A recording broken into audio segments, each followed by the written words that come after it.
আসসালামু আলাইকুম এভরিওয়ান, আমি শাবানা। তোমরা বলো এই বৃষ্টির দিনে কেমন আছো? কালকে রাত্রে যে পরিমাণ বৃষ্টি আর বিদ্যুৎ চমকাচ্ছিল তোমাদের কি বলবো। সারা রাত ধরে বৃষ্টি হয়েছে, খুব ভয় করছিল এমন বিদ্যুৎ চমকানো দেখে। তারপর আমি বৃষ্টির পানিতে একটু হাত দিয়ে দেখছিলাম যে কেমন ঠান্ডা কিনা। সত্যি কথা ছোটোবেলার কথা মনে পড়ে যাচ্ছিলো। আমরা ছোটোবেলায় এইভাবেই খেলাধুলা করতাম, বৃষ্টি হলে ভিজতাম। তো সারা রাত কারেন্ট না থাকায় আমরা ঘুমিয়ে পড়েছিলাম।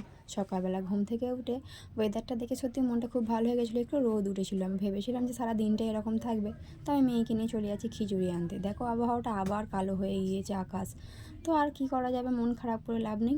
চলে গেলাম খিচুড়ি আনতে। স্কুলটা আমাদের ঘর থেকে অনেকটাই দূরে। তো স্কুল মাঠটা দেখো কেমন পানি জমে আছে। কালকে কতটা পানি হয়েছে তাহলে বলো, যে এখনও এরকম রাস্তাতেই পানি জমে আছে।